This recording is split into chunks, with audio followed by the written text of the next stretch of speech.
आज PTI media के लिए सड़कों पर निकली है। सर हम हमेशा आज पहली दफ़ा नहीं निकले। अगर आपको याद हो तो डिक्टेटरशिप में मुशर्रफ ने जो आपको याद होगा उसमें हमला हुआ, चीफ जस्टिस मूवमेंट चल रही थी और वो बंद हुआ। और आपको याद होगा हामिद भाई ओपन शो किया करते थे और खान साहब उसमें शामिल होते थे और पूरी पीटीआई उसके अंदर शामिल होती। फिर आपको टाइम आया कि कई पॉलिटिकल पार्टी ने कई चैनल्स का बाइकआउट भी किया। देखिए ये जमहूरी अमल है, मैं आपको पसंद नहीं करता, मैं आपके चैनल पे नहीं जाता, मैं किसी और चैनल पर पीटीआई के दौर के अंदर कभी किसी चैनल को बंद नहीं किया गया। हम चाहते थे कि रिफॉर्म्स हो, हम आज भी चाहते हैं रिफॉर्म्स हो। हम कोई ये नहीं चाहते कि कोई भी निज़ाम कोई भी इदारा बगैर रिफॉर्म्स के चल सके। जब हम कहते थे कि सोशल मीडिया के लिए भी रूल्स एंड रेगुलेशंस होनी चाहिए तो सारा मीडिया हमारा मजाक उड़ाता था। आज वही मीडिया उसे कह रहे हैं हाँ होने चाहिए। तो हम कह रहे थे यूथ और कयूथ सबकी होनी चाहिए। हम ये समझते हैं कि हर एक को लॉ अबाइडिंग होना चाहिए, बट ये कोई तरीका नहीं है कि आप चैनल बंद कर दें। एक तरफ सिंध हाई कोर्ट का फैसला आ गया, एक तरफ उनकी जो एनओसी कैंसिल की उसको उसके ऊपर स्टे दे दिया गया और फिर भी एयरवे आप ऑन स्क्रीन नहीं है। आपके सामने कई सहाफ़ी, इस मुल्क में सहाफ़ियों, हामिद मीर को गोलियां लगी, अफसार आलम को गोली लगी, मती जान को उठा के ले गए, आपके सामने समी इब्राहिम को मारा गया, आपके सामने अयाज अमीर जो अब मेरे ख्याल लगभग 70 साल से ज़्यादा होगा उनके ऊपर हमला हुआ। आपके इमरान रियाज को जिस तरह एक जेल से दूसरी जेल से तीसरी जेल उसकी किरदार कशी की गई, जिस तरह अरशद को मुल्क छोड़ के जाना पड़ गया, जिस तरह आपके बाकी सहाफ़ी हैं जो इस वक्त एक ऐसे घुटन के माहौल में ज़िंदा है। पर मेरा सबके लिए ये मैसेज है कि ये टाइम तो गुजर जाता है, ये टाइम भी गुजर जाएगा। अगर हम चाहते हैं पाकिस्तान के अंदर जमहूरियत फले फूले तो हमें मीडिया को आज़ाद करना पड़ेगा।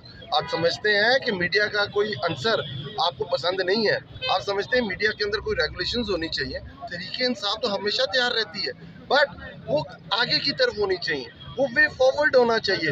ये नहीं कि हमने जो गोरे के कानून बनाए हुए हैं वो कॉलोनियल लॉज है जिसने हमारे ऊपर हुक्मरानी करने के लिए सिस्टम बनाया था। दिनों में पिछले 6 महीनों में आप बताएं सिंध के अंदर 4 सहाफ़ियों का कत्ल हो चुका हुआ है।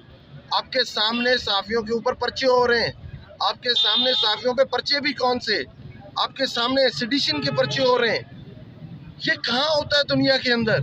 ये किस तरह चलेगा निज़ाम आगे? आप ये कहते हैं आपने ये किया तो हमने ये कर दिया, उन्होंने ये किया तो हमने ये कर दिया।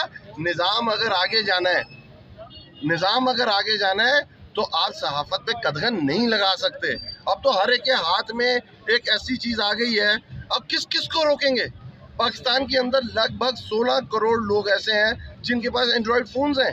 अब किस किस पे कदगन लगाएंगे? किस किस की आज़ादी को रोकेंगे?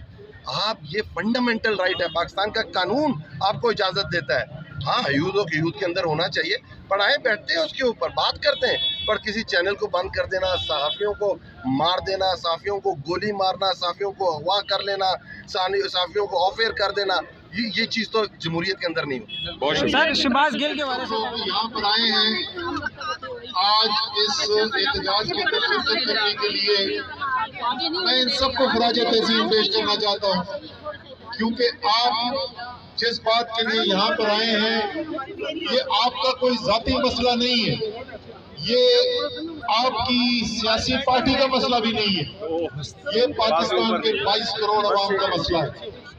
जमहूरी निज़ाम चल नहीं सकता जब तक आज़ादी सहाफ़त ना हो, जब तक अवाम तक सच पहुँचाने की इजाज़त और गुंजाइश ना हो, जब तक मुल्क के अंदर होने वाले हालात को दिखाने के लिए मीडिया आज़ाद ना हो, उस वक्त तक जमहूरियत नहीं हो सकती इस मुल्क के अंदर।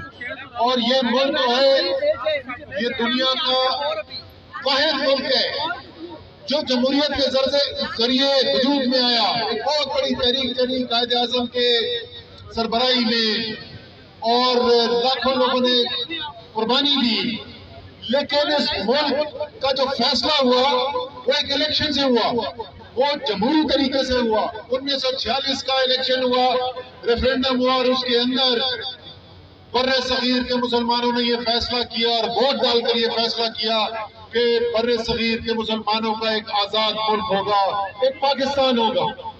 कायदे आज़म एक कानूनदान वकील, बर्रे सगीर के सफ़े अमल के वकीलों में से एक, पूरी जो पाकिस्तान की जद्दोजहद की गई वो की गई जमहूरी बुनियाद के ऊपर, आइन कानून की बुनियाद के ऊपर। इसलिए अगर आप पाकिस्तान से जमहूरियत छीनते हैं, अगर आप पाकिस्तान से जमहूरियत के जो बुनियादी असूल हैं आप उनको छीनते हैं, तो आप पाकिस्तान के नजरिए की नफी कर रहे हैं। जो इस वक्त हालात बनाए जा रहे हैं, ये हमने मार्शल लॉ के जमानों में तो देखा है पाकिस्तान में, कम से कम मेरी उम्र जैसे जो लोग हैं वो देख चुके हैं कि ये माजी में हो चुका है। लेकिन जमहूरियत हो, पार्लियामान जिंदा हो और चैनल्स के ऊपर पाबंदियां लग रही हो, FIR कट रही हो सहाफियों के ऊपर, उनको जेर हिरासत डाला हो, इतना उनको हिरासत किया जा रहा हो कि उनमें से कुछ मुल्क छोड़कर बाहर जाने को मजबूर हो गए हो, ये पाकिस्तान में पहली दफा देखा जा रहा है। और अगर ये बिल्कुल वाज़ेह रहे, अगर आपके ख्याल में ये मसला सिर्फ टीवी चैनल का है, उन एंकर्स का है, या सिर्फ उन हजारों खानदानों का है जिनकी रोजगार इन चैनल्स के साथ मुंसलिक है, तो ये आपकी गलत फहमी है। ये मसला आपका और मेरा मसला है, ये आपकी और मेरे मुस्तकबिल, हमारे बच्चों के मुस्तकबिल का मसला है।